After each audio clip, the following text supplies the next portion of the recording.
Au commencement, un souffle, une voix. La page se tourne, révèle les choix. Retour à la source, chercher le sens dans les récits de la Genèse.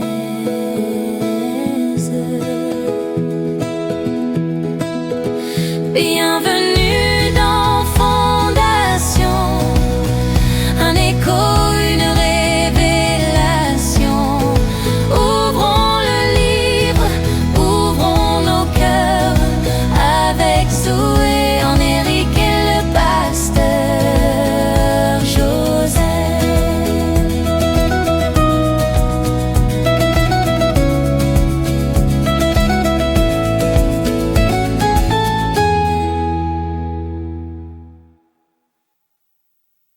Bonjour à tous et bienvenue à nouveau dans Fondation, le podcast dans lequel nous plongeons ensemble, épisode après épisode, dans les profondeurs de la parole de Dieu, pour y puiser les vérités et clés fondamentales sur lesquelles nous devons bâtir nos vies au quotidien.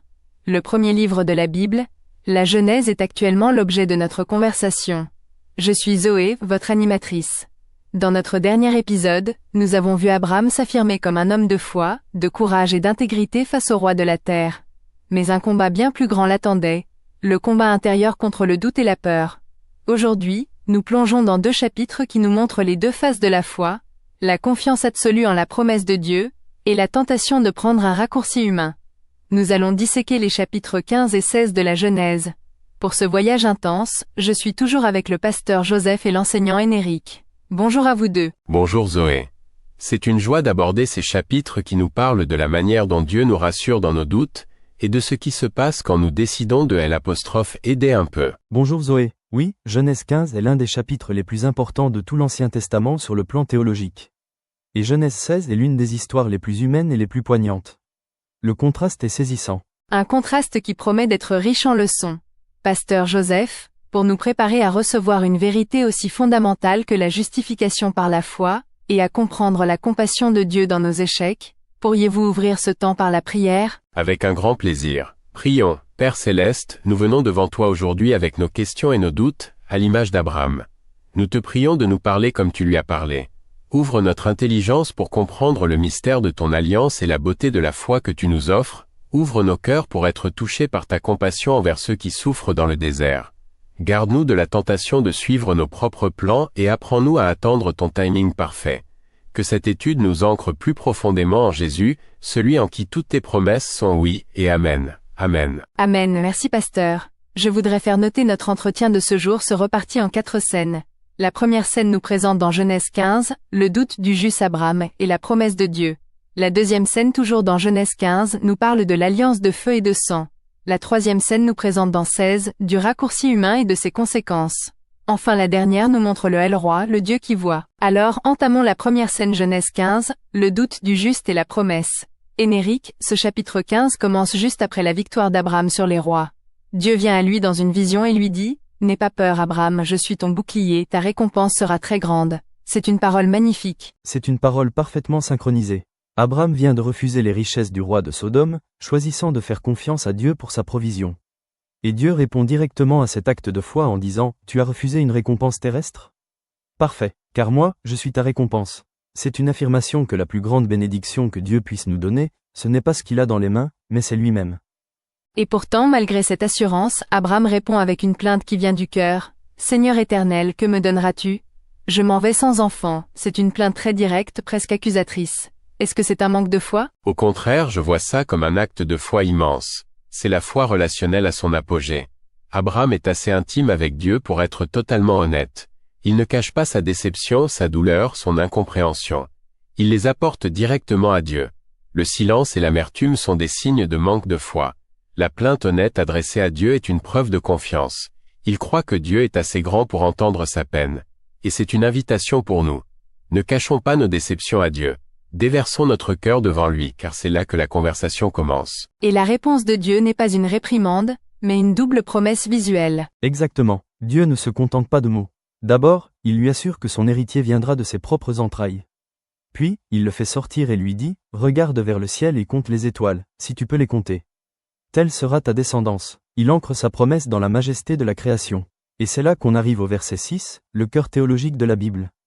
Abraham eut confiance en l'Éternel qui le lui compta comme justice. C'est une phrase si dense. Qu'est-ce qu'elle signifie exactement? C'est le fondement de la foi chrétienne, la doctrine de la justification par la foi, résumée en une seule phrase. Décortiquons-la. Abraham eut confiance en l'Éternel, le mot hébreu est aman, qui a donné Amen. C'est plus que croire intellectuellement. C'est s'appuyer sur, mettre tout son poids, faire reposer sa sécurité sur la parole de Dieu, même quand toutes les circonstances, son corps âgé, la stérilité de Saraï, crient le contraire. Et la deuxième partie, qui le lui compta comme justice. Le mot pour « compter » est un terme comptable, achav. C'est comme si Dieu faisait une opération sur un registre. La justice, ici, n'est pas une qualité morale d'Abraham. Abraham n'est pas juste parce qu'il est un homme parfait, on l'a vu en Égypte. Non, Dieu impute, il crédite la justice sur le compte d'Abraham. Sur quelle base? Uniquement sur la base de sa foi, de sa confiance en la promesse de Dieu. L'apôtre Paul basera toute sa théologie de la grâce sur ce verset dans Romains 4 et Galates 3. Nous ne sommes pas déclarés justes devant Dieu par nos œuvres, mais en plaçant notre foi en la promesse de Dieu, accomplie en Jésus-Christ. C'est d'une richesse incroyable, et pourtant, Abraham qui vient d'être déclaré juste par la foi, pose une autre question. Seigneur éternel, à quoi reconnaîtrai-je que je le posséderai le pays? Il demande une assurance. Ceci nous introduit dans la deuxième scène de notre conversation. Et Dieu, dans sa grâce, va lui donner bien plus qu'une assurance. Il va s'engager avec lui dans le rituel le plus solennel qui existait à l'époque, une alliance de sang. Dieu lui demande de prendre plusieurs animaux, de les couper en deux et de disposer les moitiés l'une en face de l'autre. C'était une pratique connue dans le Proche-Orient ancien pour ratifier un traité, une alliance de type suzerain-vassal. Les deux parties contractantes passaient entre les morceaux d'animaux. Quelle était la signification de cet acte? C'était un serment d'automalédiction. En passant entre les morceaux, les deux parties disaient en substance « que je sois coupé en deux comme ces animaux si je viole les termes de cette alliance ». C'est l'engagement le plus total et le plus terrifiant qui soit. Mais c'est là que l'histoire prend une tournure absolument stupéfiante et unique dans toute la littérature antique. Le soleil se couche, une obscurité angoissante tombe sur Abraham, et il s'endort d'un profond sommeil. Il est rendu passif, incapable de participer au rituel. Puis, le texte dit, un four fumant et une torche de feu passèrent entre les morceaux. Qu'est-ce que c'est que ce four et cette torche? Ce sont des symboles récurrents de la Shekinah, la présence visible et glorieuse de Dieu, comme la colonne de feu dans l'Exode. Donc Dieu passe seul entre les morceaux? Exactement. C'est le point le plus extraordinaire de tout l'Ancien Testament sur l'Alliance. Abraham, le partenaire humain faillible, est endormi. Et Dieu, le partenaire divin, passe seul entre les morceaux. Il prend sur lui la totalité de l'engagement, pour les deux parties. Il dit en substance, Abraham, je sais que toi et tes descendants, vous briserez cette alliance. Mais moi, je m'engage à être fidèle pour nous deux. Et si l'alliance est rompue, c'est moi qui prendrai la malédiction. C'est moi qui serai coupé en deux. C'est l'évangile prêché 2000 ans avant la croix. C'est une prophétie dramatique de ce qui se passera au calvaire, où Dieu le Fils, Jésus-Christ, sera coupé de son Père, absorbant la malédiction que nous méritions pour avoir brisé l'alliance. Quand on comprend cette scène, on ne peut qu'être à genoux devant la grâce inconditionnelle et le coût de l'engagement de Dieu envers nous. Notre salut ne repose pas sur la force de notre engagement envers Dieu, mais sur la force inébranlable de son engagement envers nous, scellé dans le sang. On quitte le chapitre 15 sur ce sommet théologique absolu. Et le chapitre 16 nous ramène brutalement sur terre. 10 ans sont passés. Saraï est toujours stérile. Et elle a une idée. C'est là la troisième scène de notre entretien, le raccourci humain et ses conséquences. Oui, le contraste est douloureux. On passe de l'alliance divine à l'arrangement humain. Saraï propose ce qui était une pratique culturelle acceptée à l'époque. Utiliser sa servante, Agar, comme mère porteuse pour bâtir une famille. C'est un plan logique, pragmatique, mais qui est l'antithèse de la foi. C'est une tentative d'accomplir une promesse spirituelle par des moyens charnels. C'est le fruit de l'impatience et de la lassitude d'attendre. C'est le plan Saraï. Et nous en avons tous dans nos vies. Quand la promesse de Dieu tarde, quand la situation semble bloquée, nous sommes tous tentés de prendre un raccourci, des apostrophes et des dieux. On se dit, Dieu veut que je sois heureux donc je vais prendre ce chemin même si je sais qu'il n'est pas tout à fait juste. Dieu veut que son œuvre avance, donc je vais utiliser cette petite manipulation pour y arriver. Le problème, c'est que les raccourcis humains, même s'ils partent parfois d'une bonne intention, créent toujours un désordre relationnel terrible. Et c'est exactement ce qui se passe. Dès qu'Agar est enceinte, le conflit éclate. La dynamique est tragique et classique. Agar, la servante, se sent supérieure et méprise sa maîtresse stérile. Saraï, blessée dans son orgueil et sa douleur, ne se remet pas en question mais accuse Abraham, c'est ta faute. Abram, au lieu d'agir en leader spirituel et protecteur de sa maison, abdique complètement sa responsabilité et dit « C'est ta servante, fais-en ce que tu veux ». C'est un enchaînement de fierté, de jalousie, d'accusation et de lâcheté. Personne n'agit bien dans cette histoire. Et la première victime est Agar, qui est maltraitée et s'enfuit dans le désert. Et c'est là, dans le désert, loin du camp de la promesse, que Dieu intervient. Pas auprès d'Abraham ou de Saraï, mais auprès de cette esclave égyptienne en fuite. Nous sommes enfin dans la dernière scène qui nous présente El Roi, le Dieu qui voit. C'est l'un des passages les plus tendres et les plus réconfortants de la Genèse. L'ange de l'Éternel, que beaucoup de théologiens identifient comme une apparition préincarnée de Christ, trouve Agar. Il ne la trouve pas par hasard. Il la cherche. Et il l'appelle par son nom. Il connaît sa situation. Il lui donne une parole qui est à la fois difficile, retourne et humilie-toi, et pleine de grâce, je multiplierai extraordinairement ta descendance. Dieu donne à la servante une promesse qui ressemble à celle qu'il a faite au patriarche. Et la réaction d'Agar est unique dans toute la Bible. Elle est submergée par le fait que le Dieu de l'univers l'ait remarquée, elle, l'esclave, l'étrangère, la victime. Et elle lui donne un nom, El Roi, ce qui signifie « le Dieu qui me voit ». C'est la seule fois dans l'Écriture où un être humain donne un nom à Dieu. C'est une révélation extraordinaire. Le Dieu de l'Alliance, le Dieu des étoiles, le Dieu du feu et du sang, est aussi le Dieu qui voit l'individu dans sa détresse, celui qui est invisible aux yeux du monde. Ce message est pour quiconque nous écoute aujourd'hui et se sent comme Agar. Peut-être que vous vous sentez seul, rejeté, invisible, victime d'injustice.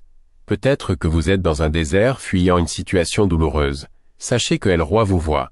Il connaît votre nom, il connaît votre douleur, et il vient à votre rencontre dans votre désert. Votre souffrance n'est pas invisible à ses yeux.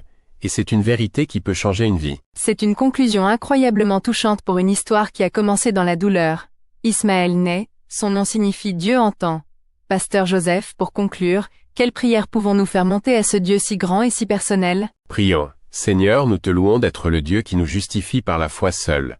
Merci de nous avoir montré en Genèse 15 que c'est toi et toi seul qui portes le poids de l'alliance. Jésus, merci d'avoir été coupé en deux à notre place. Pardonne-nous Seigneur pour notre impatience, pour toutes les fois où nous avons suivi le plan Saraï au lieu de nous confier en ta promesse. Et nous te disons merci El Roi, le Dieu qui nous voit. Merci de ne jamais nous abandonner dans nos déserts. Pour la personne qui se sent seule, invisible, incomprise aujourd'hui, nous prions que ta présence se fasse connaître de manière puissante. Montre-lui que tu la vois, que tu l'entends, et que tu as un avenir pour elle. Au nom de Jésus. Amen. Amen. Quel parcours, du sommet de la théologie au creux de la souffrance humaine. Merci à vous deux pour votre profondeur et votre sensibilité. La naissance d'Ismaël n'est pas l'accomplissement de la promesse. 13 années de silence vont suivre. Puis Dieu apparaîtra de nouveau à Abraham pour transformer l'alliance en un signe visible dans la chair, pour changer son nom et celui de sa femme, et pour faire une annonce qui semblera absolument impossible, la promesse d'un fils par Sarah elle-même. Ne manquez pas notre prochain épisode de Fondation. D'ici là, souvenez-vous que vous êtes vu par El Roi. Aussi, n'hésitez pas à vous abonner si ce n'est pas fait, à commenter et surtout à partager ce podcast, pour le bien de tous ceux que vous aimez. L'Éternel vous bénisse et vous garde.